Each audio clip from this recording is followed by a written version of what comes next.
Dann vorab kurz ein paar Worte auf Deutsch. Ja, also erstmal schön, dass ihr hier seid. Wir wollten nur darauf hinweisen, es gibt einen Büchertisch von der Karl-Marx-Buchhandlung hier auf der linken Seite und ihr seid eingeladen, während des Vortrags oder danach auch Bücher zu erwerben. Das sind Bücher von Autorinnen unserer Reihe, von Ghodsee auch, warum Frauen im Sozialismus besseren Sex haben. Also das könnt ihr hier gerne holen. Dafür haben wir, glaube ich, ausreichend Exemplare da. Außerdem gibt es Getränke an der Theke, Bier, Mate und so weiter. Und wir werden auch noch ein bisschen nach dem Vortrag hier sein und haben das Glück, dass Vegas Mom auflegt. Also bleibt gerne noch ein bisschen hier nach dem Vortrag. Okay, dann switche ich jetzt ins Englische und wir beginnen mit der offiziellen Veranstaltung. So, welcome everyone. It's a pleasure for me to welcome you, Kristen Ghodsee. And I'm very glad that you are here with us tonight in Frankfurt. A warm welcome also to your listeners. It's really nice to have so many people showed up tonight. We, the Forum Critical Sciences, are very grateful to have you, Kristen, with us to discuss your work on Alexandra Kollontai. During the day, we already organized a workshop with Darja Klingenberg and Sarah Speck on questions of social reproduction in and with Kollontai. We now follow up this in the evening lecture. And actually, in my place should sit Franziska Haug, our Kollontai expert, but unfortunately, she is ill since a few days, so Sarah Speck and I will improvise the moderation together instead. In the following, I would like to introduce Kristen Ghodsee before passing the floor to her for her talk of about 45 minutes. And then all of you are invited to get into conversation with us. Kristen R. Ghodsee is an award-winning professor of Russian and East European studies and a member of the graduate group in anthropology at the University of Pennsylvania. She has held residential research fellowships at several institutions, such as the Institute for Advanced Study in Princeton, New Jersey, the Radcliffe Institute for Advanced Studies at Harvard University, the Woodrow Wilson International Center of Scholars in Washington, and the Freiburg Institute for Advanced Studies, where she's working right now. Also, she was visiting professor at Sciences Po in Paris. Kristen Ghodsee earned her bachelor from the University of California and her master and PhD from Berkeley in social and cultural studies with a designated emphasis in women, gender, and sexuality. Her research focuses on gender, in particular the gender effects of the economic transition from communism to capitalism, socialism and post-socialism, and the ethnographic study of post-communist nostalgia in Central and Eastern Europe. Her articles and essays have been translated into over 20 languages, and she is also the host of the podcast AK47, 47 selections from the works of Alexandra Kollontai, which inspired her forthcoming book with Oversaw, which I will talk about later. She is the author of many books, some of which I would like to highlight: Second World, Second Sex, Socialist Women's Activism and Global Solidarity During the Cold War from 2019, and one you may all know, Why Women Have Better Sex Under Socialism, and Other Arguments for Economic Independence from 2018. Her latest book is titled Taking Stock of the Shock: Social Impacts of the 1989 Revolutions from 2021. And her new book, Red Walkyries, Feminist Lessons from 5 Revolutionary Women, will be published in July. And we are glad to already hearing some of it today. I really liked the headline, Why the Most Radical Feminists Are Also Communists. the 5 radical feminist communists are the radical educationalist Nadezhda Krupskaya, the polyamorous revolutionary Ines Amond, the deadly sniper Lyudmila Pavlichenko, the partisan turned scientist turned global women's activist Elena Lagardinova, and of course the Bolshevik communist Alexandra Kollontai, who was the first female minister and worked for the liberalization of marriage laws, for maternity protection, for the right to abortion, and for collective parenting and reproductive work. In her talk, Kristen will focus on Alexandra Kollontai and the early Soviet family codes from 1918 and 1926 to discuss how and why Kollontai wanted to socialize reproduction by dismantling the legal structures that kept the traditional Russian family intact. As Kristen told me, Kollontai's reforms were largely reversed by Stalin, but there are still many things we can learn from her early attempts. As a big Kollontai fan, I agree with that, and I am now very curious about your explanations. Thank you for coming. Thank you.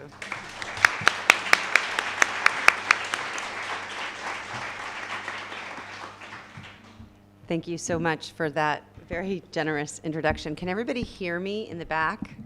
Yeah, in the back, way in the back? All right, a little bit higher? Yeah, okay. I don't know how, maybe if I'm closer, it's a little bit better. Is that better? Yeah, all right, excellent. Okay, well, thank you so much for coming. This is one of my first post-pandemic events in a room full of people. It's so nice to see your mouths. It's really bizarre to be here and to be back in the world again after 2 years of being stuck in my house behind a computer screen. So I'm gonna, do my best. It's been a while since I've had a public talk, so wish me luck.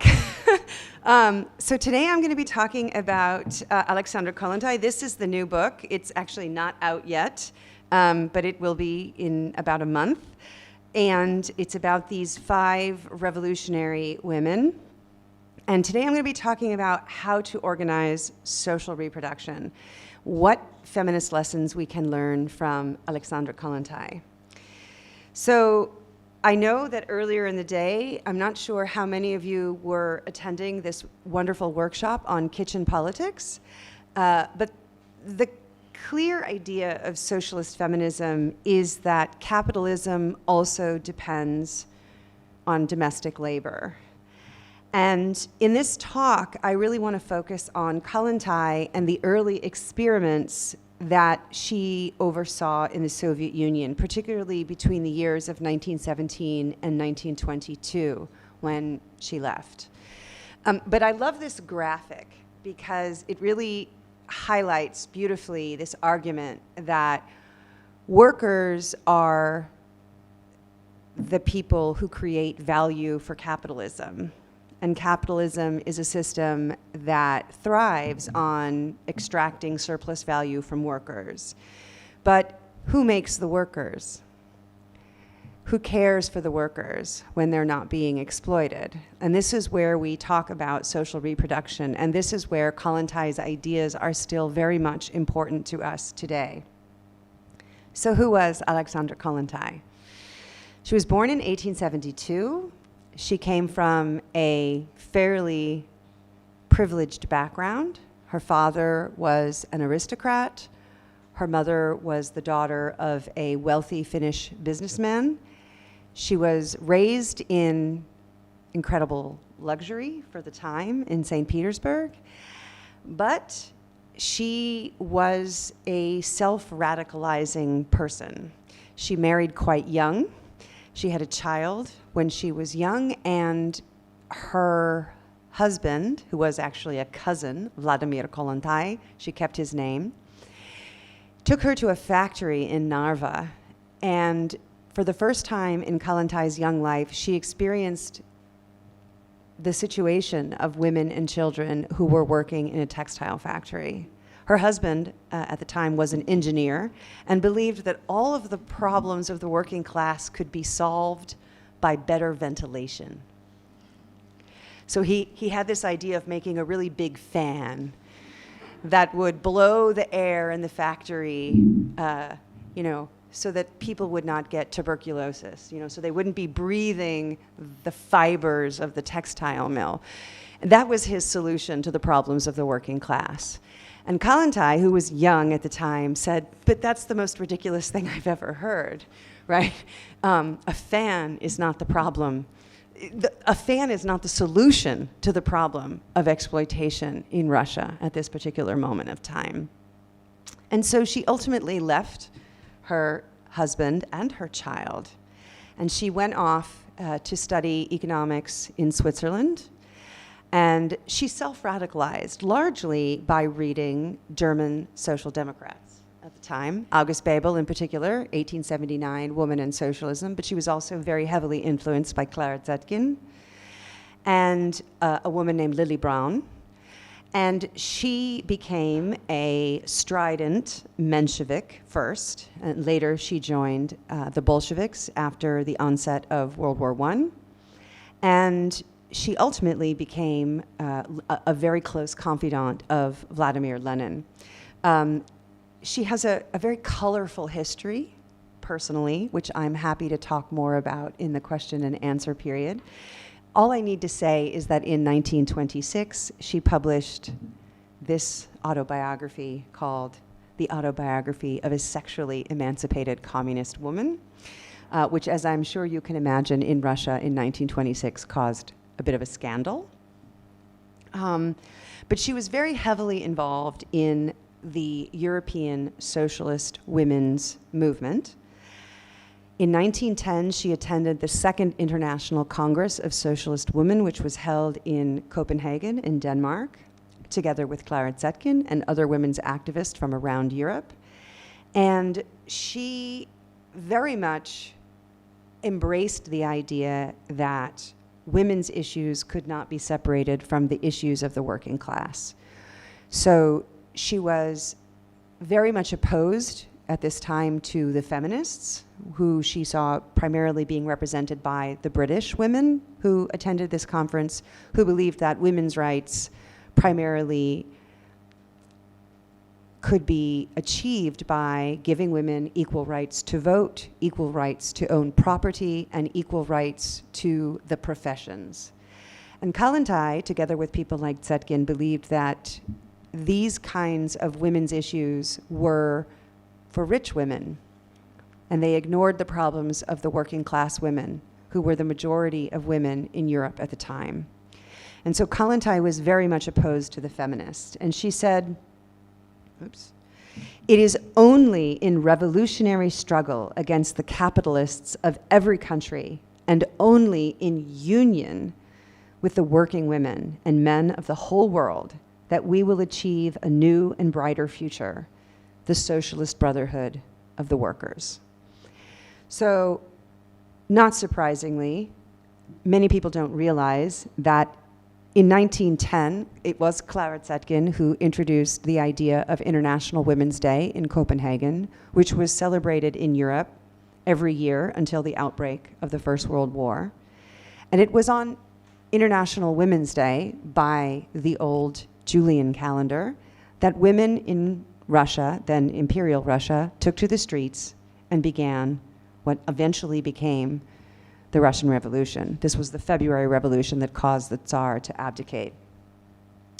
And in October, when Vladimir Lenin and the Bolsheviks came to power, Kollontai at this time had gone over from the Mensheviks to the Bolsheviks, and he appointed her the first Commissar of Social Welfare in 1917. Very much, as I said, her work at this point was inspired by the theories of Friedrich Engels, August Bebel, and Clara Zetkin, but suddenly Kollontai was in power, and she could do whatever she wanted, and she did.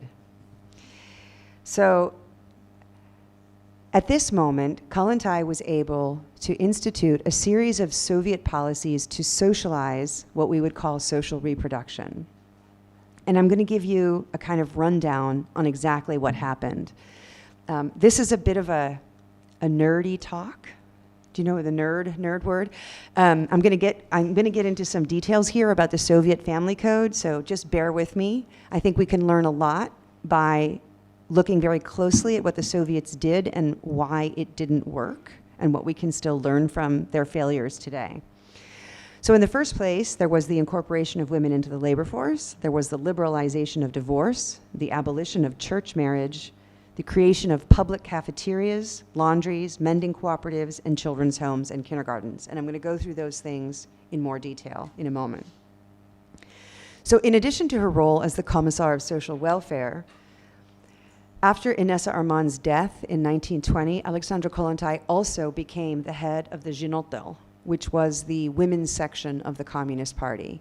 And so Kollontai was in a particularly unique position in the Soviet Union in these early years in order to implement certain kinds of social changes around the family. And as I said, she takes over from Armand in 1920. So very few people realize that one of the first things that the Bolsheviks did in 1917, in December of 1917, is to abolish the church's authority, the Russian Orthodox Church's authority over marriage. And of course, in the Russian context, the church had a monopoly on marriage for centuries.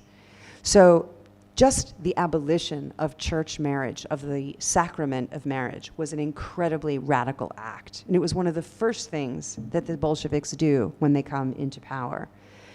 And in 1918, all of these early decrees are codified into the first Soviet family code, which created a massive reverberation around the world because of the radical nature of this code. So a key thing, obviously, is that the Soviets created the juridical equality between men and women, which means that they also created the equality of the franchise for both men and women in the first Soviet constitution.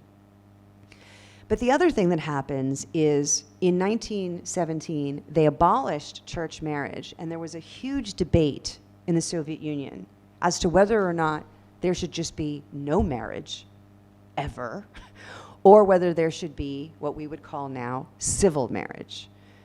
And in the Soviet Union, they decided that actually, you can't just get rid of marriage after thousands of years. If you abolish marriage, people will secretly go to the church and get married anyway. So what we need to do is create an alternative form of marriage. And so they instituted this thing called civil marriage. And basically all that meant was that if you wanted to get married, you and your partner went down to the, civil registration, and you basically signed a paper and it said you were married. So you didn't have to go to the church. As part of this reform, they also liberalized divorce. And as I'm sure many of you know, in the Russian Orthodox Church, marriage was a sacrament. Divorce is not a possibility. Once you are married for life. So in the Soviet Union, they decided that you could get a divorce. And it was so liberalized that you could literally send a postcard to your spouse and say, yo, we're not married anymore, we're now divorced. This was a pretty radical thing to do. And interestingly, it was women initially who were the most in favor of these postcard divorces because, well, I'm not going to say anything about Russian men. Anyway. So also in 1918, there was the abolition of what's called legitimacy. So in most families, you can have legitimate and illegitimate children. So legitimate children are those children born to a wedded couple, and illegitimate children are those children born to two people who are not married. And what the Soviets did was to say that all children, whether they are born in wedlock or outside of wedlock, are worthy of support. Again, a pretty radical idea. And what this meant in practice was that a father, any father, meaning whether or not the child was born of a copulation within the bounds of marriage or a copulation outside of the bounds of marriage, the father of that child would be responsible for caring for that child. Okay? So here's an interesting question. What happens if a woman has two men that she's having sex with? What did the Soviets do? Right? You've liberalized divorce. You've abolished marriage. So let's say, me and Vladimir and Lubo are having a good time, right? What happens? Well, the Soviets had an answer for that. It was called partible paternity, which meant that I would have a cooperative of fathers to take care of my child. So if I was having sexual relations with one or two or three or four men, they would all be the father of my baby. And they would all be responsible for paying some support for the child. So this was a way of basically, you abolish legitimacy, the distinction between legitimate and illegitimate children, but you also make sure that any man who's having sexual relations with a woman is somehow responsible for the child. As you can imagine, it was fairly controversial. The other problem that the Soviets had to deal with was alimony. So when a couple gets divorced, it's one thing to pay for the children, but it's another thing to support the woman. Let's say she's unemployed, or there's some reason why she cannot support herself. So the courts, generally speaking, would ask a man to pay a woman what we call in English alimony. Not a very popular concept for men. But the Soviets believed that alimony was a thing that degraded women. And they disliked the idea that women would be economically dependent on men. So they abolished alimony. And the idea was that the state would then pay if a woman was somehow unable to support herself after a relationship, the state would come in and support her. So this 1918 family code said no alimony. The other thing that was really interesting about the 1918 family code was that, as I'm sure many of you know, prior to the abolition of church marriage and the liberalization of divorce, any money that a woman earned within marriage, any property that a woman had upon marriage, was immediately given to her husband. This is called coverture in England. So a married woman had no property. It was always the property of her husband. And so what the Soviets did was they said, look, a woman, even if she's married, if she's working, she should have the right to her own wages. Her husband should not be able to take her wages and go off and buy vodka, right? She has her own money. And so the idea of this, the abolition of joint property, was to protect women's wages from greedy husbands. This is an interesting case of joint property. So in the United States, one of our centibillionaires, Jeff Bezos, when he divorced his wife, Mackenzie Bezos, because they had been married before he became a bajillionaire, she got $38 billion as a divorce settlement, because this is what joint property does, right? She had the right to half of his fortune because it was a joint property thing. In 1918, the Soviets also abolished adoption. Now, this is always a tricky one, because adoption is generally thought of as a kind of useful thing, right? When you have children that are abandoned, you want them to find loving parents who will take care of them.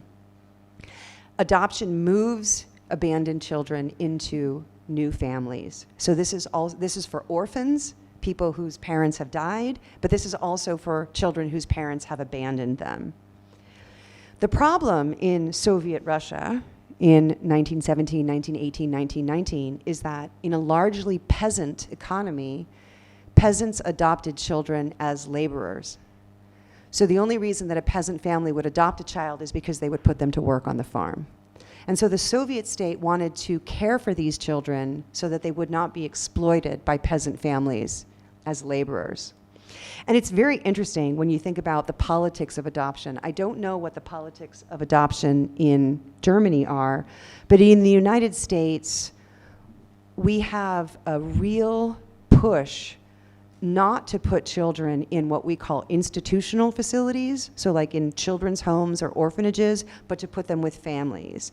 And in the United States, it's very clear why we do this. And in fact, it's open. It's because for a child to stay in an institution, it costs about $25,000 a year of taxpayers' money.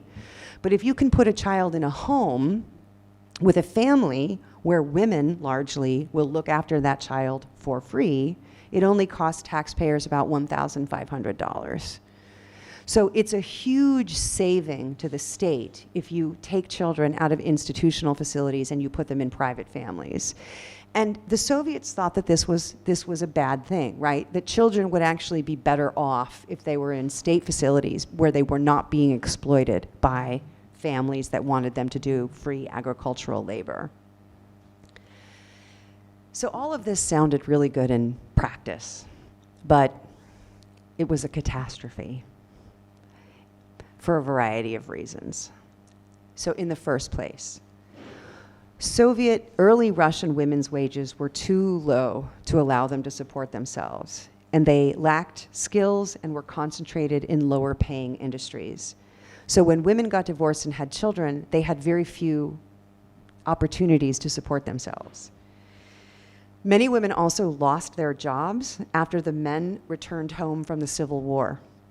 And so you had really high unemployment among women in the Soviet Union. So first you had the First World War, and then you had the Civil War when the men were away at the front.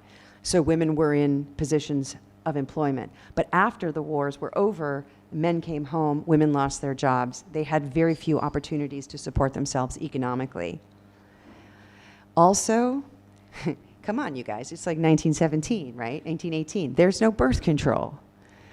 So pregnancy is frequent, and at the first sign that a woman gets pregnant, the man or the husband can run away. And most importantly, the Soviet Union, particularly in this early period, Kollontai really wanted to have kindergartens and nurseries and children's homes, but there wasn't enough money to support them. So there just weren't enough places to take care of these children. Another problem was that court orders for alimony, which were very few, and child support were almost impossible to enforce. So, you know, I talked about this partible paternity, right? So Vladimir and Lubo are supposed to be paying me money, but Vladimir and Lubo like take off and there's no way I can get the money. So I'm stuck by myself. It was very, very easy for men to avoid paying these payments. Most importantly, and this is a unique problem of Russia, is that Soviets owned dvor. They had land in common in the villages, and so if you were a member of a peasant commune, it was impossible to pay because you didn't have any cash. And the only way to pay was to break up the peasant commune, which made it very difficult. So the law was very progressive, but the economic base in Russia upon which this law was being implemented was very, very, very regressive. And so it didn't work. And finally, if you were a man who got around, you know, and you had multiple children from multiple women, and you had multiple court orders to pay child support, very few men could afford to pay, right? Because if you were a guy who had 5 kids by 5 different women, there's no way that you had enough money to pay all those children for their child support. So it kind of created a bit of chaos, which meant that, and this is really quite sad, women who didn't have money to pay for their children, and because the father of the children had abandoned them, the state didn't have the money to give them, women started abandoning their children. And many of these children ended up on the streets, particularly in Moscow and Petrograd. And some of these children were actually sent to children's homes, but the state didn't have enough money to actually care for them. So they were really horrific conditions, and the women and the children basically kind of bounced back and forth between their mothers and these institutions. Many of them took to the streets. They became either petty criminals, pickpockets, thieves, some of the girls prostitutes. But at the same time, Soviet courts refused to persecute minors. So there was no legal repercussions for this level of crime. And you had this terrible cycle whereby these abandoned children would be on the streets. They would be bouncing back and forth between their mothers and the children's homes and the streets. They were called the bezprizorniki, the unattended ones. So the family code freed both men and women from the bonds of traditional marriage, but it was women who were largely at a disadvantage because of the lack of birth control. Young Soviet economy at the time did not have the economic base to support women's economic independence or to support the collective raising of children, which is what Kollontai really wanted to do. And on top of that, the peasant mentality in Russia was very traditional, very religious, and extremely suspicious of urban liberalization. And the peasant economy and the dvor was unsuited to the legal demands for monetary child support and alimony, right? And again, I want to point out here that alimony was really very, very much small. It was only in very specific situations that it was ever awarded because the Soviet state thought it was demeaning to women. So what happens in 1920 is that the Soviet Union becomes the first country in the world to legalize abortion during the first 12 weeks of pregnancy. And this is a wonderful quote from Kollontai in 1936.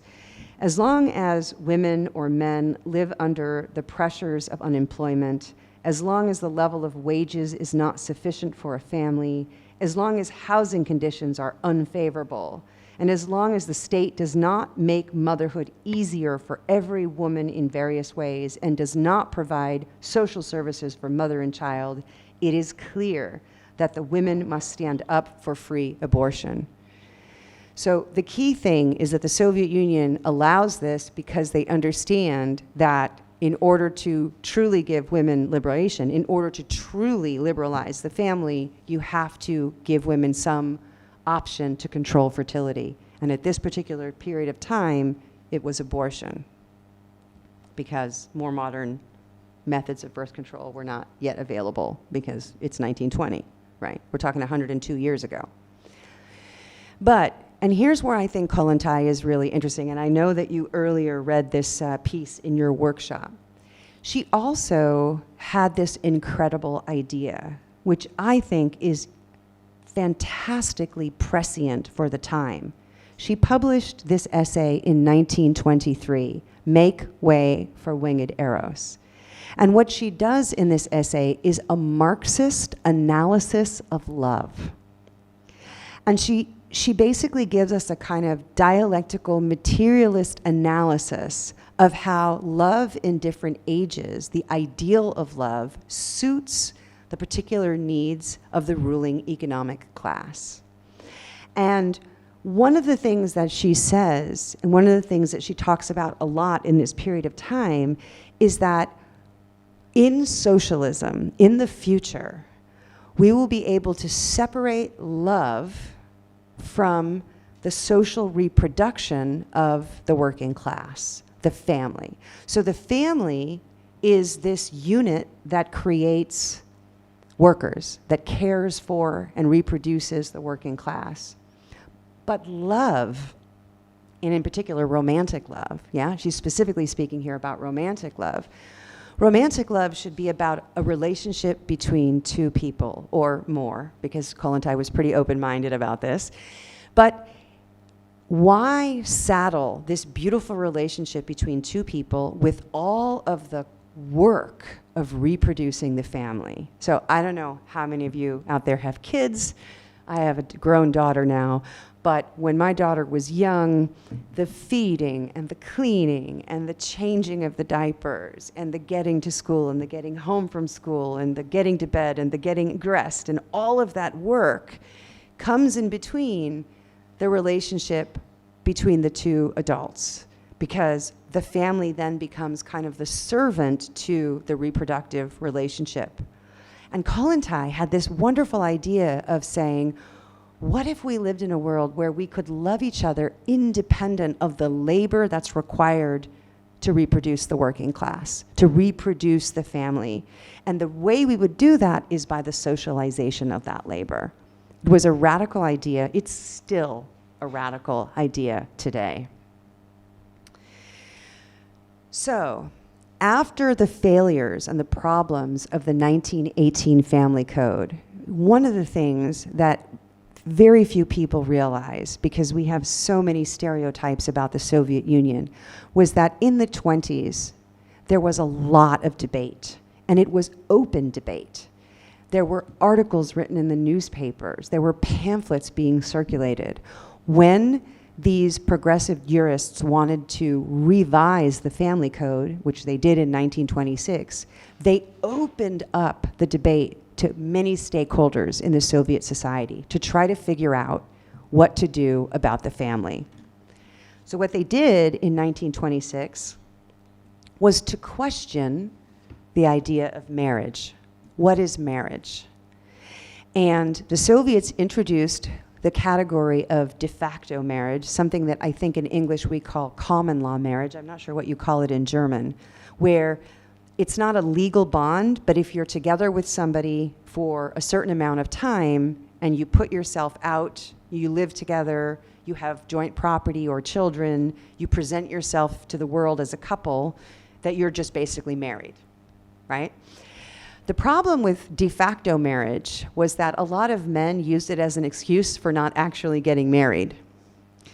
So many women were opposed to this idea of de facto marriage, which was something that the Soviets wanted to institute. Basically, if you live together and you have a child together, or you own an apartment together, or whatever, you're married.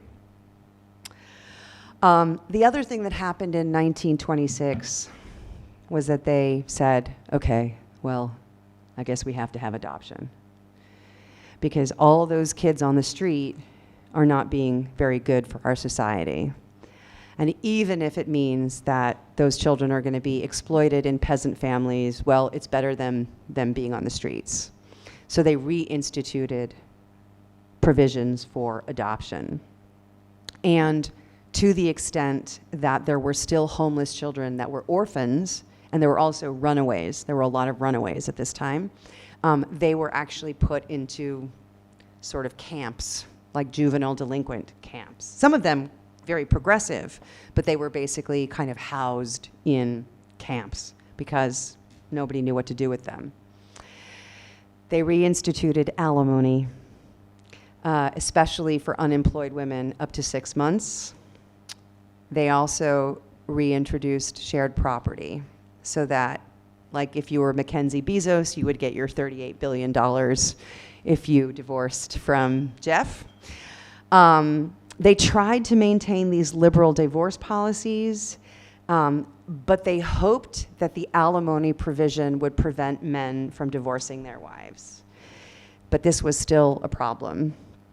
Kollontai was absolutely opposed to alimony. She thought it was demeaning to women, as well as child support. And she believed that the state, that there should be a 2-ruble tax on all citizens in the Soviet Union to create a maternity fund that would support all women and children in the Soviet Union. And all of her male colleagues said no. They just refused. And she was pretty upset about that. Because, let's face it, socialization is really expensive. So just before the pandemic, I published an article in the New York Times, and we used Oxfam data. That's a lot of zeros there.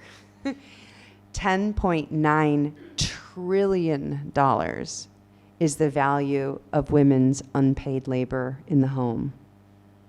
So yeah, nobody wants to pay for all the work that women do to reproduce the working class.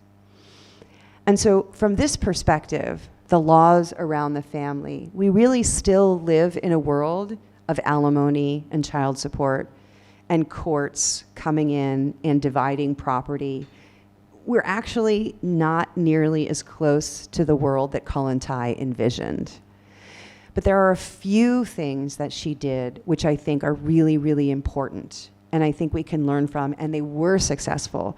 So in 1936, when Stalin imposed his will on the third Soviet family code, everything really returned to what we would think of as the traditional nuclear family. It was much harder to get a divorce. Abortion became illegal. Women and men were primarily the economic unit responsible for the reproduction of the working class because Stalin had other things, such as Soviet industrialization, that he really wanted to focus on. He had no interest in supporting the socialization of the family. And so in many ways, in 1936, it was the ultimate defeat of Kollontai's ideas. But Stalin kept some things that she did. The first thing, by the way, unfortunately, and we can talk about this later, Kollontai supported Stalin in this reversal because she argued that the Soviet Union had sufficiently socialized social reproduction so that abortion was no longer necessary. That's what she said in an interview with a German newspaper, actually.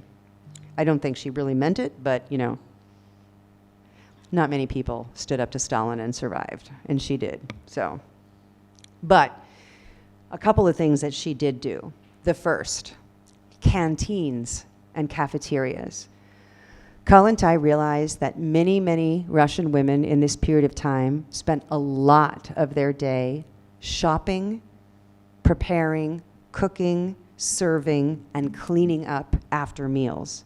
This was an incredible amount of time that women spent just in feeding the family. And there were huge economies of scale to be had if you did this in a social way.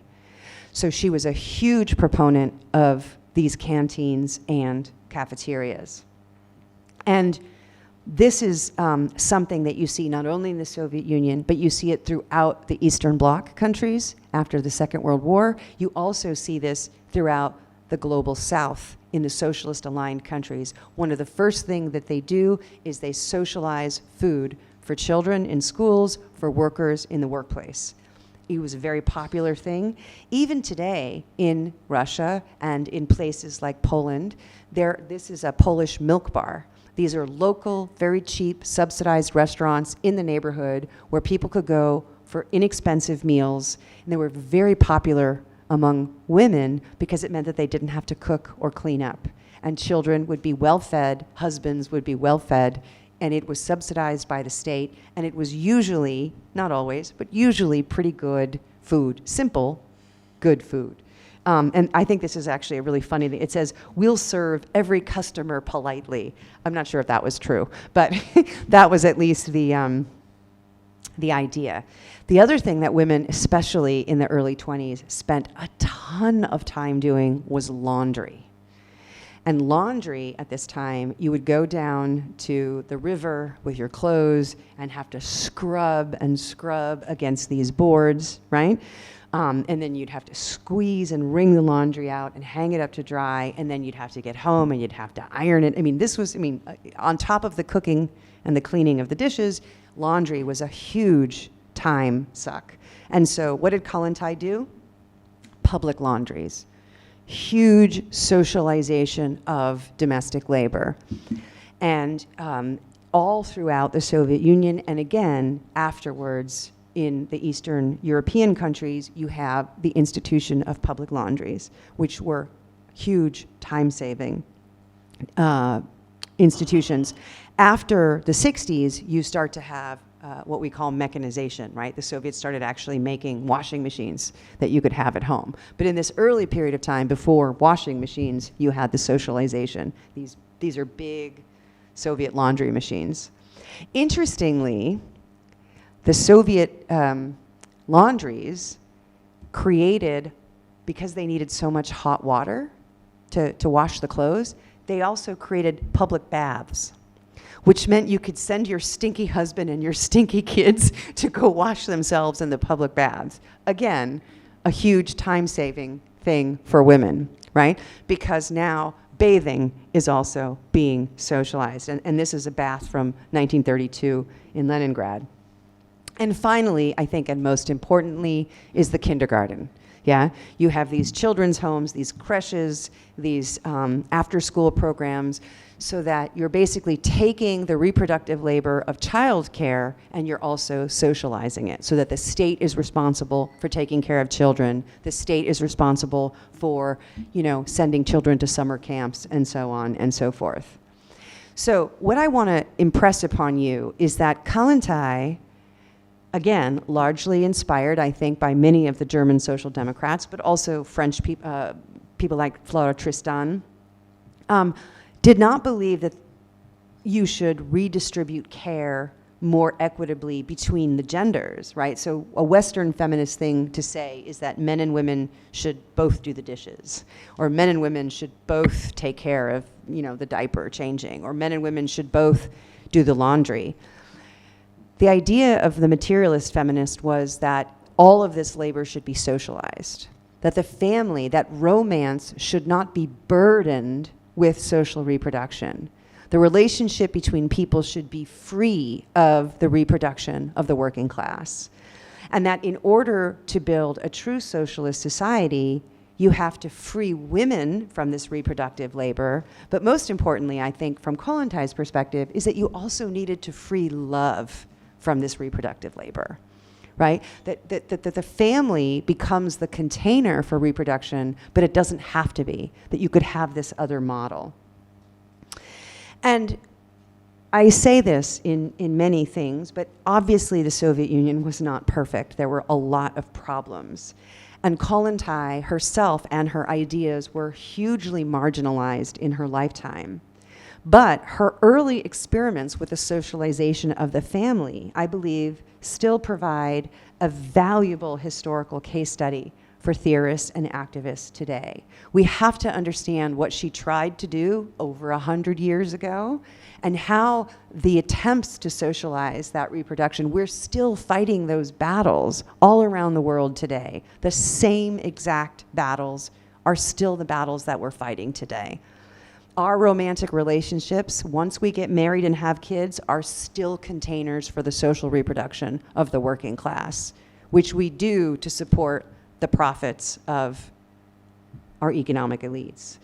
And so one of the things that I'm really interested in is how we can learn from Kollontai, how her ideas can be made relevant to the present, and that's why I write the books, and I also, as mentioned, do this podcast where I literally just sit around and read Kollontai's work out loud in English and talk about what we can learn from her 100 years after she was writing those words. So thank you.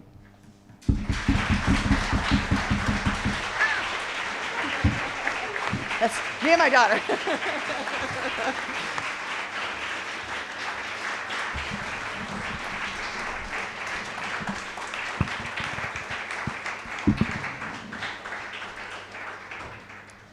Thank you. Thank you so much, Kristen. That was a wonderful presentation of Alexandra Kollontai, and of course also of your work and your thoughts about on Kollontai. And I suppose there are a lot of questions and also maybe points of discussion.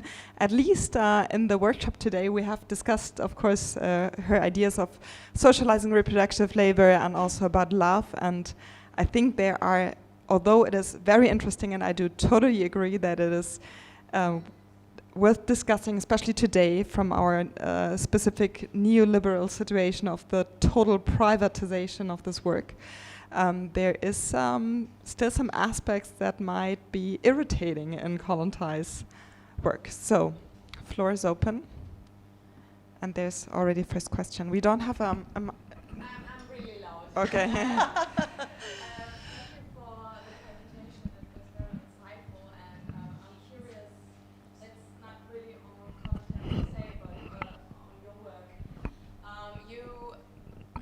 You have written in the New York Times this article. I haven't looked into it yet, but it was kind of impressive, and I wanted to know how the resonance in the American society on this article was like. How did you get any feedback on this? You're talking about the original op-ed, Why Women Had Better Sex Under Socialism? Oh, no. Or the I'm sorry, about the unpaid, unpaid women's labor. labor. That was what I'm referring to. Right. So, yeah, very interesting. So that article was published, I believe it was like March 3rd, 2020. And before the New York Times closed the comments, there were 13 comments on the article. And they were very interesting. So, some of the comments were that from women who were like, this is outrageous, right? I never thought, it's interesting. There was one woman who just said, I love my husband, I love my children, but I'm miserable, and I never understood why, because I didn't realize that what I do has no value in my society. So that was, but there were many people who wrote in who said two things. The first was, men pay women for this work through their wages. So that was the first thing. So a man gets paid from his employer, and indirectly the woman is paid for her work in the home. That was the first thing. But the second thing was, but women like doing it. Women love taking care of children and doing laundry and wiping the asses of their mother-in-laws when they get old. It's something that women love to do.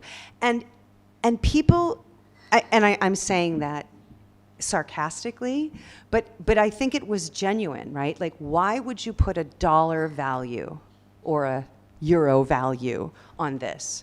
Why, like, this is something beautiful, right? A mother taking care of a child, or a woman taking care of her elderly parent, right? Why would you want to make that? Why would you want to commercialize that transaction? And so there were a lot of debates, right, on this issue. And I think that in the end, after we published the article, there was a lot of like subsequent articles, that were saying like, oh, in the New York Times they said da da da, and people were like, wait a minute, $10.9 trillion, right? That's a lot of money. That means that capitalism gets, this is Silvia Federici's work, right? Capitalism gets a massive subsidy. So like, Bezos's money and Zuckerberg's money and Gates and whoever else, right? Elon Musk, right? Their billions, some of those billions come from the fact that they get workers for free, right? And I don't know, again, I don't know what this is in Germany, but here's just like a little fact, right? In the United States, according to the USDA, which is the United States Department of Agriculture, raising a child that was born in, I think 2014 or 15, I can't remember the year, without university in the United States cost $163,000 on average. $163,000, okay? And that's just food, clothes, direct cost. It's not the indirect cost of the woman's opportunity cost, and it's not for college, because in the United States, college costs a lot of money. So it's just through high school, from 0 to 18. But the United States government, if you are a soldier and you died in Iraq or Afghanistan or wherever, the United States government gives you a death gratuity. That's what it's called. It's like a payment to the parents $100,000. So $63,000 is the excess, right, that the government gets for every dead boy in Iraq and Afghanistan. They pay $100,000, but they get $63,000 of value from that dead boy. And they know it, right? So I think this is the problem, this is the discussion that we need to have, right? Why is, I mean, so the government knows, well, we have to pay the family something for their dead son, but we're not going to actually pay them the entire amount because it would be, I guess, too expensive. I don't know. But this is the thing. I think that it's a discussion that many people are uncomfortable having because nobody wants to have, nobody wants to put a dollar value on life or love or care.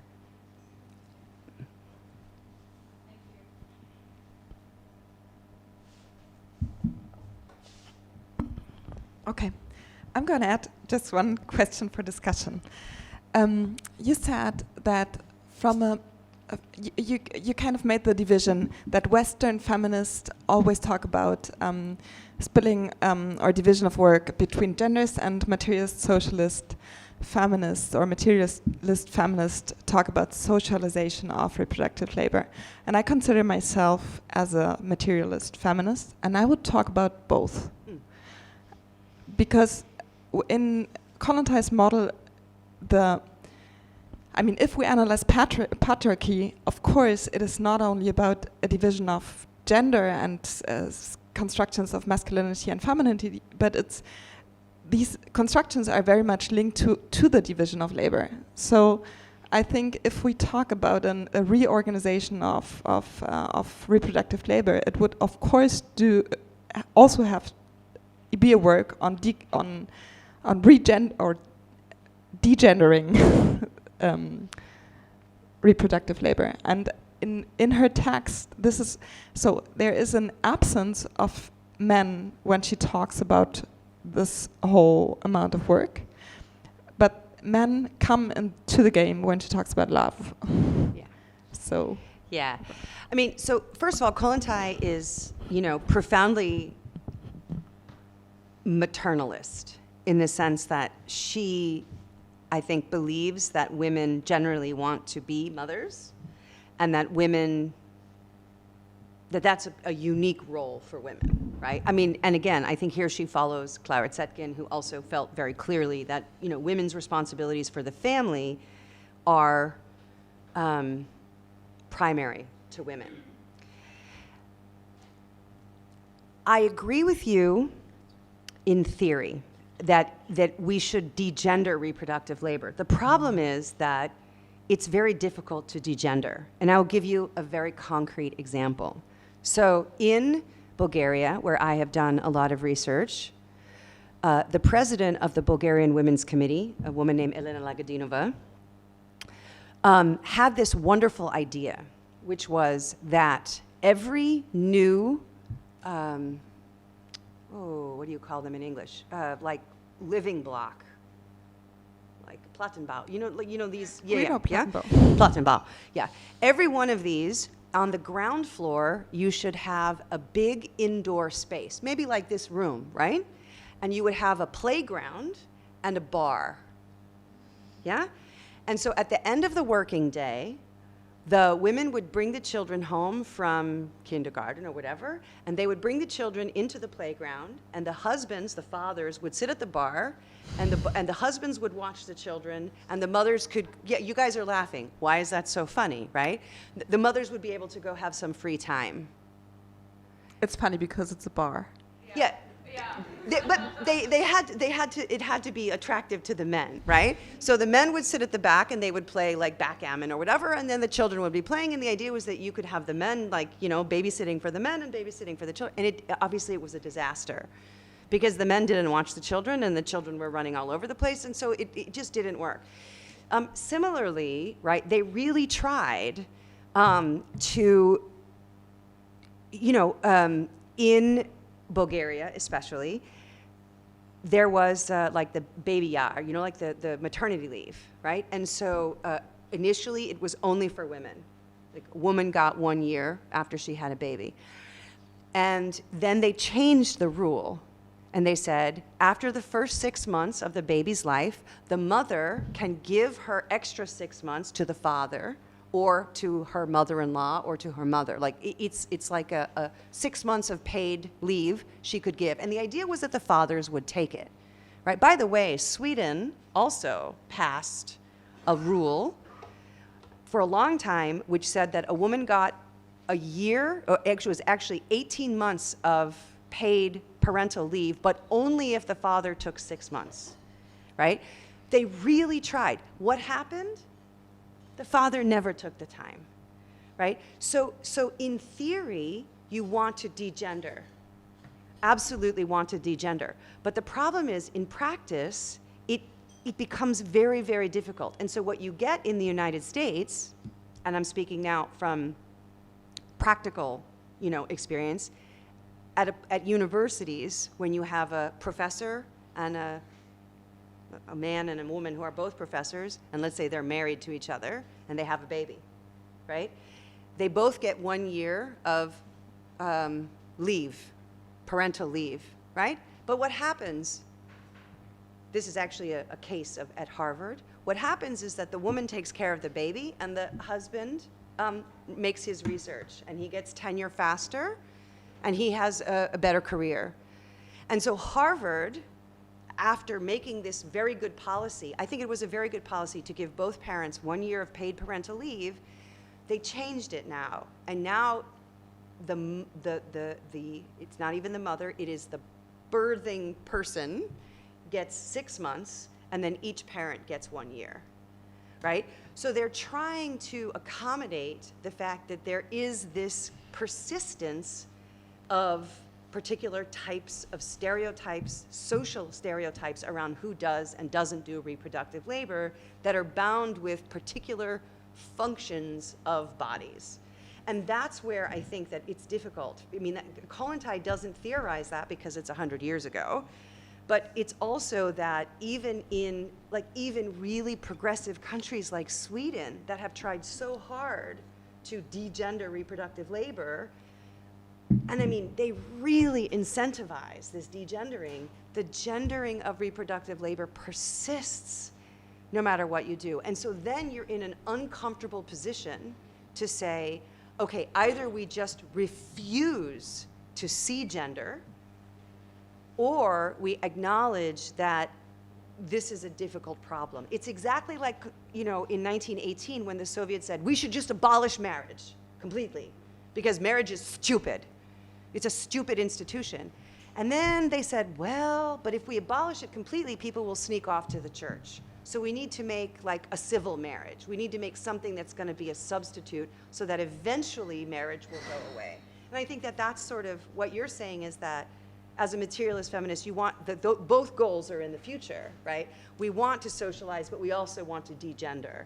But in the intermediate time, we have to be very cognizant of the persistence of the gendering of that labor, which is frustrating because literally it's 2022 and we're having the same conversation that Kollontai was having in 1922, 100 years ago, about the nature of this labor, because those persistent stereotypes don't go away very easily. That's what I would say. Oh, sorry. I'm sorry. Can you hear me in the back? Yeah, sorry. I just have a question about how I don't know very much of real Soviet Russian history and ideology too, and I'm asking myself how they will handle the money question, because when you stay in the Marxist tradition and you say the wage is for paying for the reproductiveness of the worker, and when the state organizes that, would you still pay the workers? Or wouldn't you pay anyone? And did they want to get rid of commodification? Or isn't that something they envisioned? Yeah, so, I mean, quite simply, right, in the Soviet case, and again, I mean, obviously, this is fully theoretical, because it didn't happen, but in theory, right, if the workers own the means of production, right, then the workers are the beneficiaries of the extraction of their own surplus value, and part of that surplus value goes to pay for the socialization of reproduction, right? So, I mean, to put it, you know, in modern terms, right? Let's say that a bunch of taxi drivers are being put out of business by Uber. Do you have Uber? You have Uber here, right? Yeah, so Uber, without the umlauts, yeah? And, you know, what the Soviets would say is, instead of paying people to drive taxis, let the taxi drivers own Uber. Let them own the algorithm, right, that creates value, because Uber takes a percentage of every ride, right? And from the money that is created, right, then you pay for the socialization of reproduction. So in fact, the commodification that you're talking about is the commodification of labor power, right? And I think that in theory, I mean, again, this is in theory, and the Soviets did not do this. Let me make that very clear. They failed on this account because they socialized labor, but then the state just expropriated it, right? And used it for whatever it wanted to do, like building big bombs and things like that. But the idea is you expropriate the labor, your own surplus value, and then you use that surplus value to socialize reproduction. It's not that difficult to do, right? It's just that it means, I mean, and again, this is a big debate between socialist, communists, and anarchists about whether you need the state or not the state, and I mean, I don't want to go into that. Those are the thickets here. But in theory, right, I don't want to commodify. I mean, like, unfortunately, this article that women's labor is worth $10.9 trillion, it sounds like women should be paid, like wages from somebody, right? But in theory, what you could imagine would be like a universal basic income, right? A citizen's dividend, where if everybody got a certain amount of money for their basic needs, then we would all have the choice to do with our time what we want. So some of us might work, some of us might stay home with our children, some of us might be painters, some of us might be writers. I mean, we would have true freedom to choose. Yeah.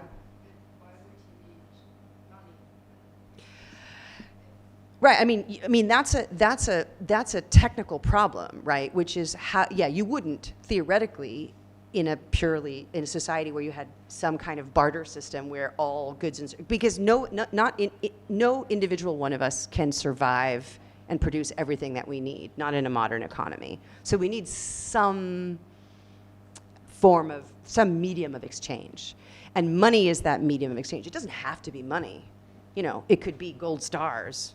It could be bottles of vodka. It could be potatoes. It could be whatever you want, right?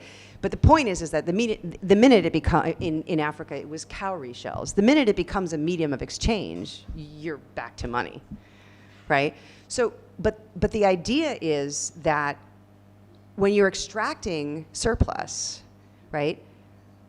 I mean, this is it's a good question, but it's like when you're extracting surplus, the question is not whether it's the money that's the problem, it's the surplus, right? It's the store of value that's the problem, because I use that store of value to then perpetuate my privilege through my children, through the generations, right?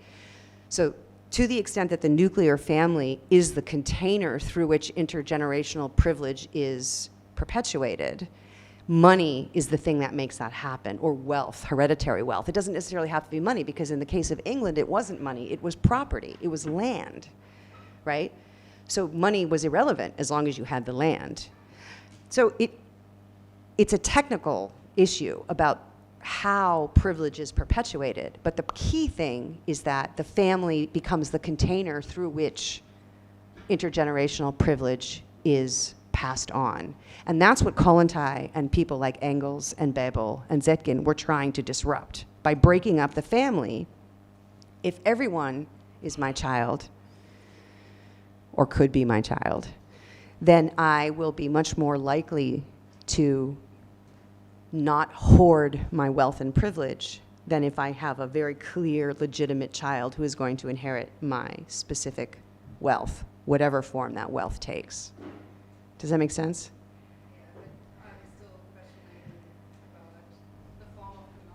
Yeah. And that's the problem in itself, also with exchanging. If there's a rechter Tausch. Yeah. And yeah, the question about what happens with people that don't want to work. And when you just own the factory with the other workers and you can manage your surplus value yourself. Mm-hmm. What happens when people don't work at the factory? Right. Yeah. No, that's a great question. And that's where things like enclosure of public lands, right, and having commons allows people to subsist outside of the formal economy. We don't have that anymore, right? Theoretically, you would be able to live outside of the formal economy if there were commons where people could subsist independent, right, of the formal economy. But where does that exist today? It's very difficult to find that place, right? So that means that you're trapped into a world in which the only way to subsist is to engage in some way with the formal economy. Even if you're subverting the formal economy, you're still marginal to it because you don't have a way of independently subsisting outside of it because there is no common land, which there was, right? Yeah. I think there's a question which is linked to the problem, so. Yes, actually we discussed the question, why should people work in communism where they are not forced by economic burdens to do this. And we discussed the one of the letters to the working youth you already mentioned in your talk, Make Way for Winged Arrows. And there she says we have to cultivate another form of love. Love as comradeship, as solidarity. And then if people have this love not only for one other person, but for society, for the other person, then they will be, they will be free to work for others, not by force of, economic conditions. So I think she has an answer to this question, and it's the question, how can we cultivate this kind of love to other people? And actually, my question is connected to this letter, because we also discussed the way she thinks about what it means that in the communist society, relationships are freed from economic dependencies, especially women from their husbands. What does it mean for her that the private will be a political issue, that we can debate collectively about it? Are there special institutions, the Soviets? It's not that only a central organ, the party will decide about it. Have you some ideas about that? Oh, I love this topic. Okay, this is one of my favorite things to talk about. So, Kollontai, it is relevant, this comradely love, right? And she has this idea, which I think, I mean, I'm biased, obviously, but I think she's onto something. And what she says is, if we lived in a society where we had kind of wider lateral connections with people, so maybe we have, a lover or two, but we have lots of friends and comrades and colleagues who see to our emotional needs, then the same way that she says that the romantic relationship is freighted with the baggage of social reproduction, she also says that the romantic relationship is, it's too selfish, right? Because if you live in a society which is mean, where you're lonely and you're frustrated, and you don't have time to nurture lateral relationships with a wide network of comrades and friends, then your primary romantic relationship is the place where you get all of your emotional needs met. So she says, like, in this essay, she says, you know, you have like a really good friend and you hang out with them and you go out to bars with them or whatever, but then the minute they get into a romantic relationship, you never see them, right? The minute they're a couple, like, they disappear. And then they break up and suddenly your friend wants to hang out with you again, right? I mean, I'm sure some people have had this experience here. Because what happens is that love is very selfish. That's what she says. In capitalism, love is a selfish thing. Because we are so dehumanized by the alienation inherent in the capitalist exploitation that all we want is to be special to someone. And we start out wanting to be really special, mostly to our moms. Yeah, I'm a mom, I know. Yeah. Some of us want to be special to our dads too, right? And then we transfer this need to be special, to be unique, to be loved, to be wanted to our romantic partner. And it becomes a really selfish relationship. So that the minute our partner like might think of somebody else as even a little bit special, we get really jealous. We get really uncomfortable with that because immediately it seems like it's a threat to our relationship. And Kollontai thinks that that's a function of capitalism. That's a function of living in a society whereby we are all really desperate to be special because our lives are otherwise quite alienated. And if we lived in a society where we had much more comradely relationships, where we worked because we wanted to contribute to a collective, because we wanted to contribute to a society, because we wanted to feel part of something bigger than ourselves, then our individual romantic relationships would not be so freighted with this baggage of please, please, please, please, please, please, please love me, me, me, me, me, me, me, and nobody else. Which is all what we're saying 90% of the time when we're with our partners. We don't say it out loud, but that's what we're thinking, right? We are, you know? And it's not because we're, you know, but it's so difficult. I mean, we live in a society, I mean, think about it. I mean, I don't have a phone, I don't know where it is. But I think especially these days where everybody is like personally branding themselves in some way, right? It's all about who you are and your human capital and you're trying to be special and you're trying to influence or whatever. That human connection with one person who really cares for you for who you are is so valuable. That's why mom is so great. You know, I mean, I'm 52 and when I'm really, really, really, really upset, who do I call? My mom, still. Right? Because she'll listen to me and she won't judge me and she gives me the benefit of the doubt. That's a precious relationship. And yet it's also freighted with capitalism. And so I think that what Kollontai is trying to get us to see in that essay especially, but other things that she wrote too, is that if I actually had a wider circle of friends, I would feel less needy to my mom and to my romantic partner. I would have other people that I could rely on and get support from rather than that one person. And she thinks of that as a healthier society. She says that we would all be much happier if we lived in a world where we had multiple points of support rather than just one or two.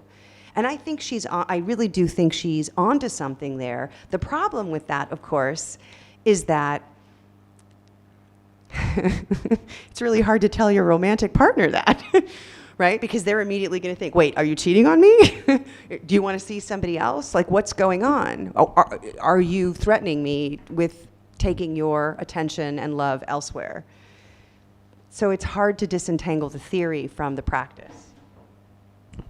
And it might also be a question of time, though. I mean, of having time, and that is maybe also another issue in Kollontai's work, that her texts are a lot about, yes, working for the society. She's not so much talking about the 15-hour week or so, which might give us the time for having other kind of relationships. Dasha, you had a question. And there's one back there too, yeah. Does the person in the back want to go first? Or? Okay. And now the family issue. Maybe it's not only, like I have two questions, mostly about how to read Kollontai from contemporary perspectives. And I start maybe with what you just said about the romantic relationships, and if Kollontai talks about it in a very heteronormative way in her text. But also when you look at the examples, at the historical examples that you gave, actually the heteronormative family was really not the fallback option of Soviet society. It was lots of single moms who hopefully maybe supported each other. It was this besprizorniki, the kids without parents running around. It was like this idea of a nuclear family that you then also refer to, developed maybe in the 1950s, 60s after the war, and probably more as an idea than in reality. Especially because there were so few Soviet men right after the war. After the war, exactly. So, and I mean, we also know from later than ethnographic sociological work that lots of the reproductive work in Soviet Union and other socialist countries, I mean, we had those kindergartens, which are great, and like I was born in the Soviet Union, grew up in Eastern Germany, and when I moved to Western Germany, I was really shocked by the backwardness of the kids in my school, because all their moms were housewives and I was a IT programmer. But they looked kind of down at me and thought like, your mom works.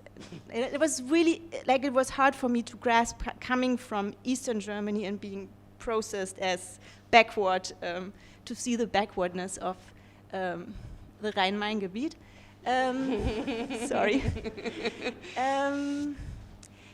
But to make this more theoretical, shouldn't we be more aware in our reading of Kollontai in not producing the heteronormativity that she has? But I guess we get much more, because also this problem of love only me is also very specific. It's a problem of specific types of romantic heterosexual relationships. It's already different if we take in everything we know about queer theory, where it's also inspiring for heterosexual people to learn more. And also historically, this romantic idea was not so strong.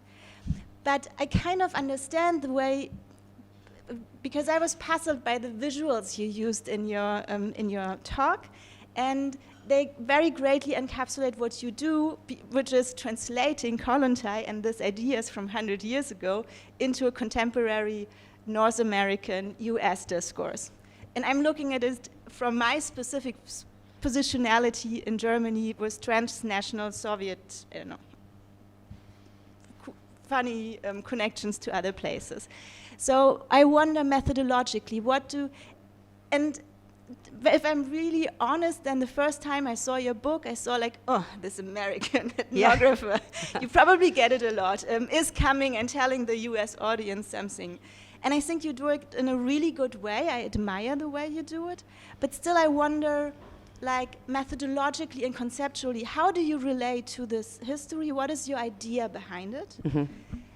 And to make it one more step, like knowing at least a little bit about Soviet and American history, and thinking about, like, where do you put the Cold War in it? Because I think our contemporary consumer culture in the US, but as well in post-Soviet countries and very much in Europe, developed out of this dialectic of being in between this Soviet idea of modernism and progress and the American capitalist idea of modernism. What we have, our neoliberalism, is in a way, especially in Germany, with our welfare structure, is the outcome of this dialectic. And shouldn't we think it like get this, like not reproduce the Cold War logic of taking this very strange Soviet society and translate it into the very strange American society, but also reproduce the interconnections that have been there.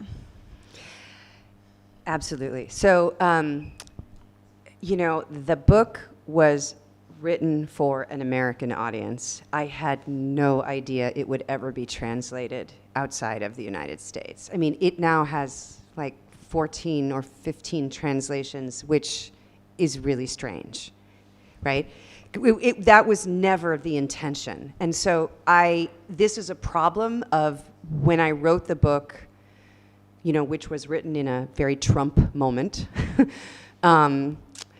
I had my audience was American young people between the ages of 18 and 26. I was like a very specific, you know, mostly women, but really just young people who were excited by Bernie Sanders, because Bernie Sanders is an interesting product of the Cold War.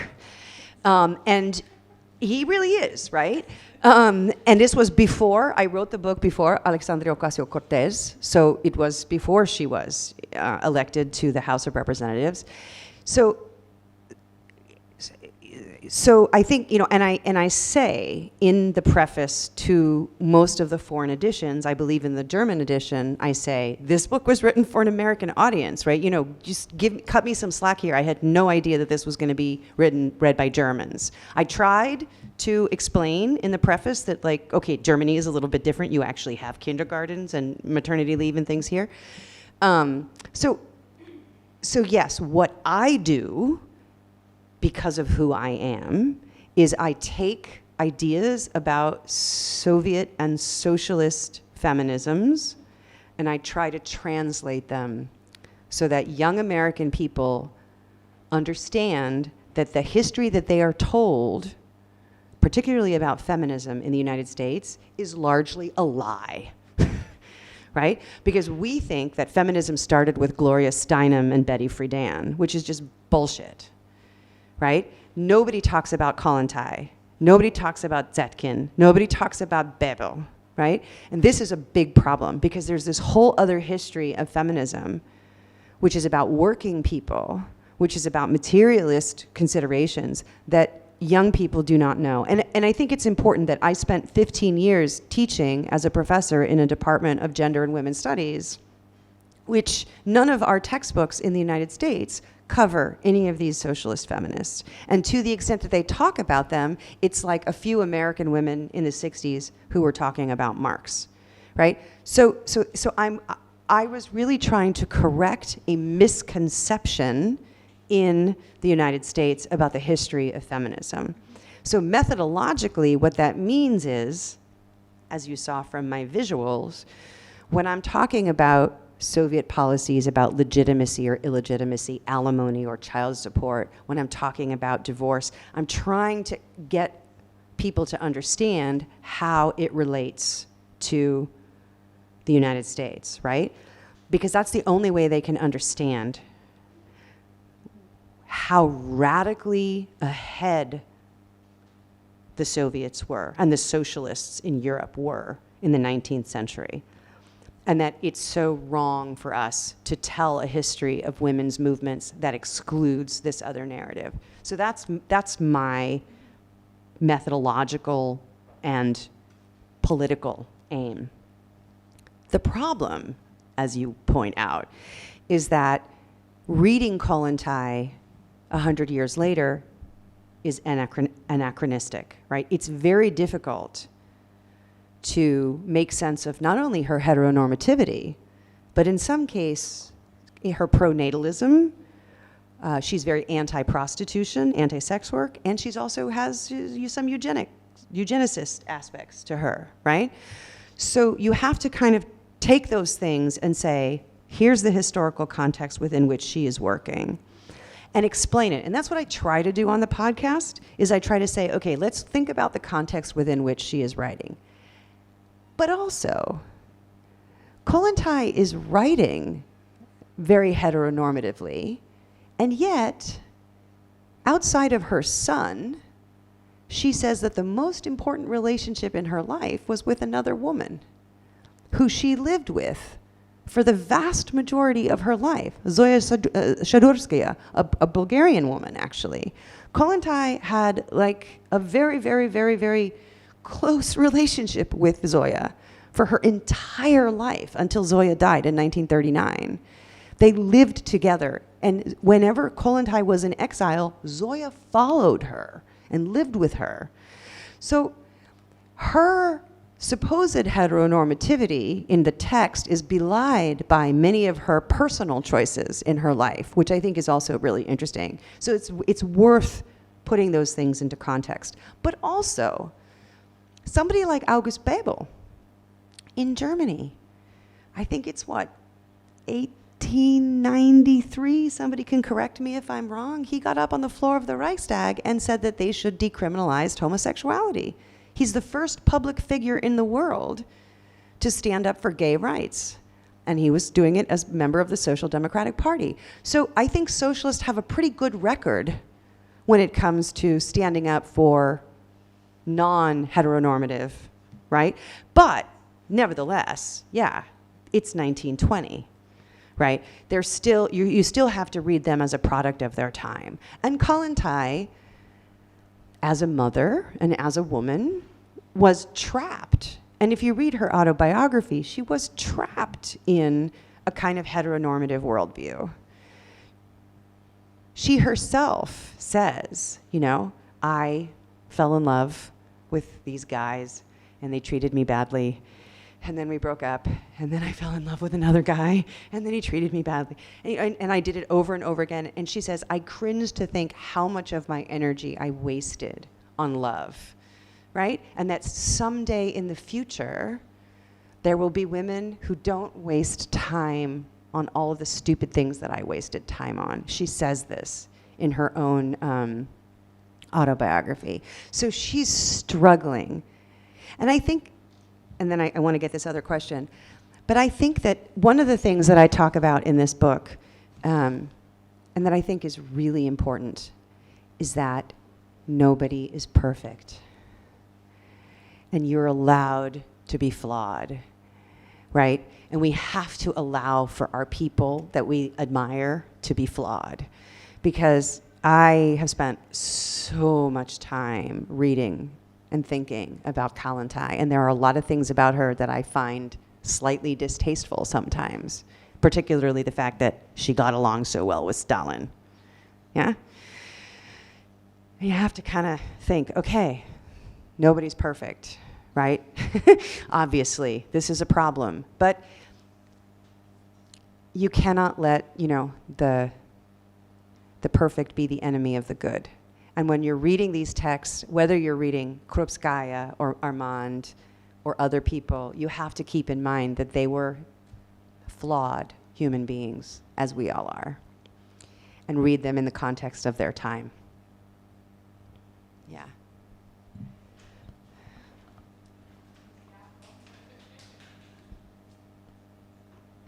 So just shortly, because I think it's time to get drunk, but that depends. I'm with you on that. So yeah. I have a whole bottle over there waiting. So.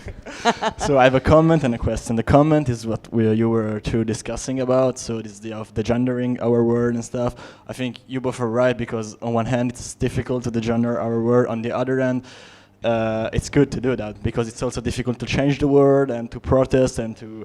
So if you want to change the word, if you vote left, if you're not happy with what's going on, that's valid for everything. We're going to collect lots of failures, I think. So it's a loser life, but we are conscious about it and we're happy. We stand up the following day, we try again. Maybe it's going to be better, maybe not, but that's what we have to do.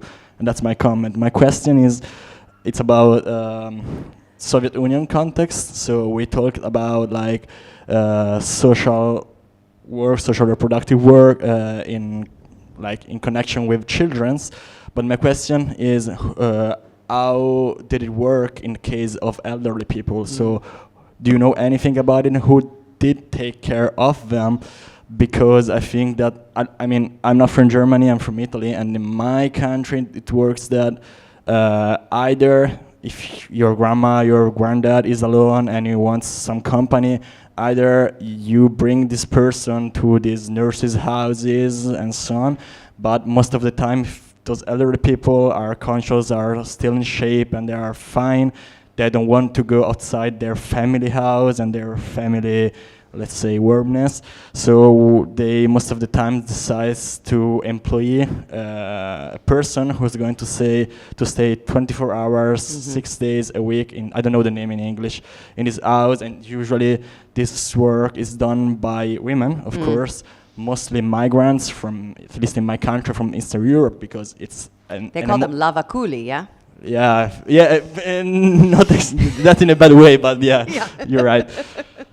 And yeah, so no European wants to do that. It's an emotional, heavy work, and yeah, so that's my question.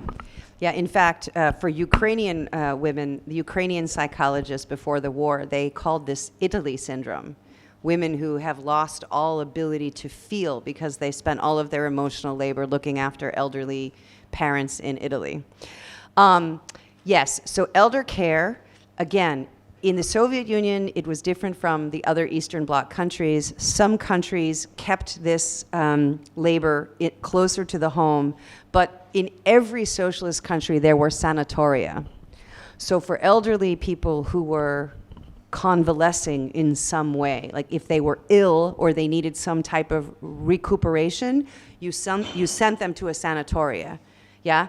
A sanatorium, and they were taken care of by nurses and doctors. In fact, in Eastern Europe, you still have these institutions, but they're mostly private now. They're no longer funded by the state. But there was definitely an attempt to socialize elder care. The other thing that I think is really important is that in many of the Eastern European countries, women retired at 50 and men retired at 55. So people retired much younger than they do in capitalism. And so they had much healthier lifetimes of like older lives. And they also often helped with social reproduction. So grandparents often helped with grandchildren, especially in the summers. The children would go to the village and the grandparents would take care of the children when they're not in school while the parents were working. And that created a very close bond between the grandchildren and the grandparents. And that often also helped with the social care for the older people. But elder care is always a problem when you have a serious illness like Alzheimer's or some kind of illness. Then it can be a real burden on the family, and usually that's still in the family, and it's still women. But to your first point, I think that optimism is a choice. If you want to change the world, you kind of have to be a little stubborn, because you're going to fail over and over and over again. You're gonna like hit your head against the wall. And every morning you have to wake up and you have to like put some ice on your head and get ready to hit your head again. That's what it is about, yeah? And so you're absolutely right. We should be trying to degender. We should be trying to be more inclusive. We should be putting pressure on our elected leaders. We should be in the streets. We should be writing. We should be podcasting. We should be doing whatever it is that you do. And if it has no effect, you have to do it anyway. And that is so hard to do. I just bought a book called, by two Canadians, called Joyful Militancy. I highly recommend this book. It's I think it's Zero Press. I can't remember. But it's about being a happy radical. Because I think too often radicals are seen as like you have to be like French and depressed and wear black, But what if we could be crazy, happy, joyful radicals? That's the world in which we're going to make the most change. Because people are going to want to join the party. Small p party, right? Prost. Yeah. Yeah. First of all, I have to tell you I'm so grateful for your contribution on Kollontai's ideas, and especially the way you are translating it and the fashion and the style you're doing that. And maybe coming back to the idea of the socialization of reproduction, I wondered if the original idea of Kollontai somehow got its meaning against the backdrop of the pre-capitalist modes of reproduction, this feudal peasantry situation in the Soviet Union. And nowadays, I would say we are confronted with a kind of capitalist way of socializing reproduction via commodification. And I would say, with regard to this new form of socialization, and I would say it's, with Marx's words, it's the basic principle of capitalist production. It's at the same time, it's a socializing work via privatization. This is a paradoxical situation which is, for Marx, at the center of it, of the capitalist mode of production. And so I would say, how could you reshape Kollontai's idea of socialization of reproduction against a backdrop of, I would say, even neoliberalism? We could describe it as a kind of enforced way of commodification of this very area of reproduction. And then I would say we have to confront two ways of socializing reproduction. And then maybe her concept becomes even clearer for nowadays situation. And then I would say we can combine it with an utopian idea, because I remember, I believe it was in her lectures, that she was telling at the same time that in communism we should, like you said, leave this romantical situation behind. But at the same time, she says that only in communism there could be real privacy.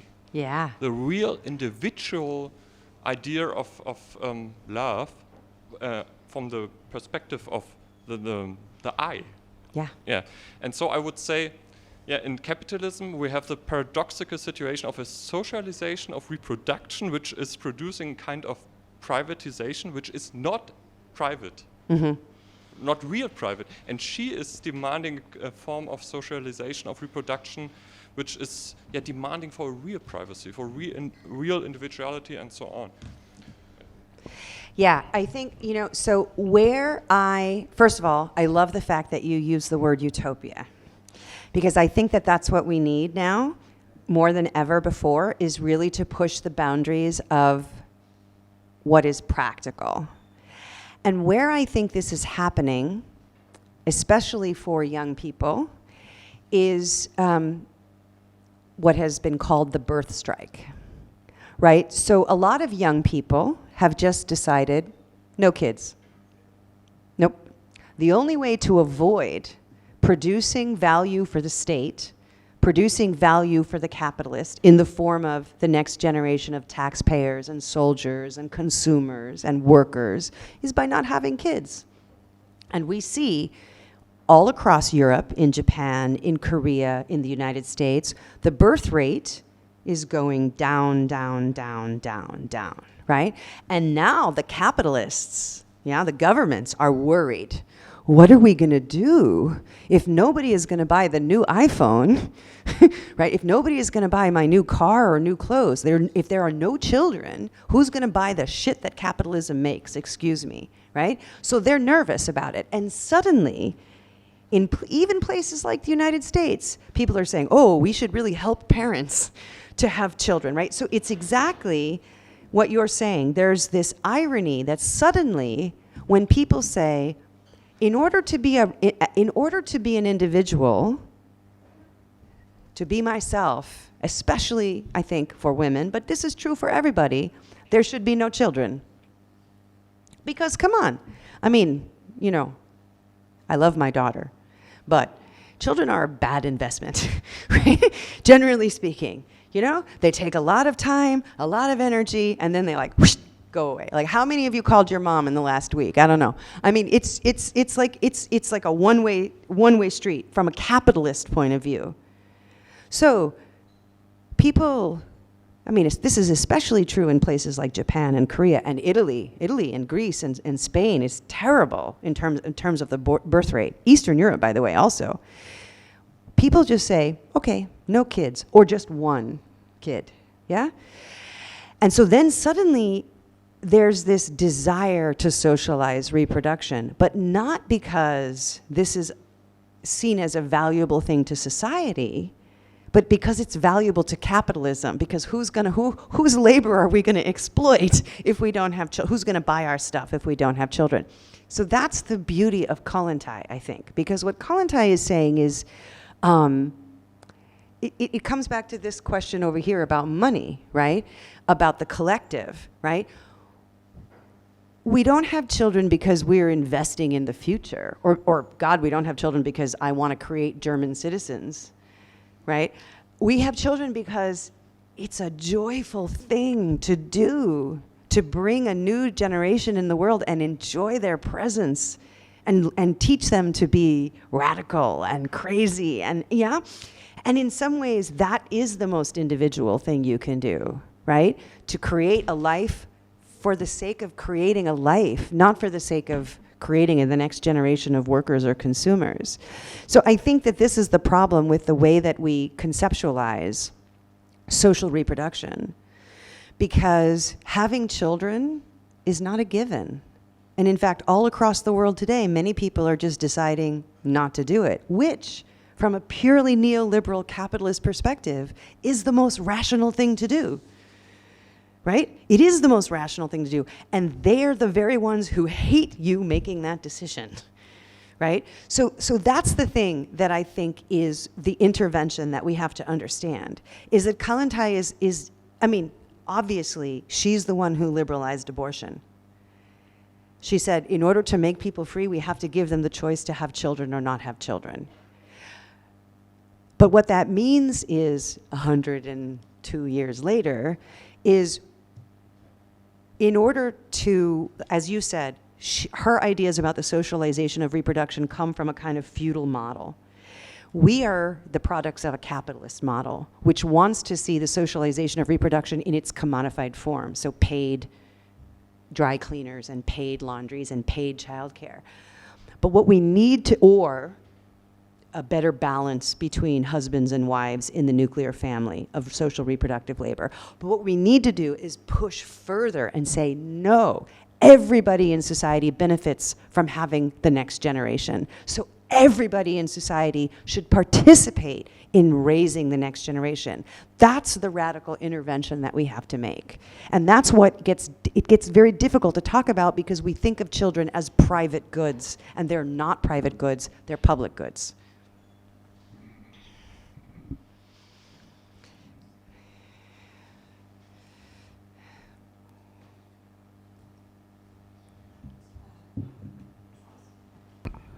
Okay. Kristen, I think we had such an interesting, inspiring, funny, and very, very good evening. Thank you so much for your talk. Thank you all for your questions. Thank you for this wonderful discussion. And I think a lot of people might dance and get drunk or have a good time. And yes, I wish you all a good weekend. And thank you. Thank you. Thank you again for. Thank you for coming. Thank you for being For my being my first post-pandemic talk. Yeah.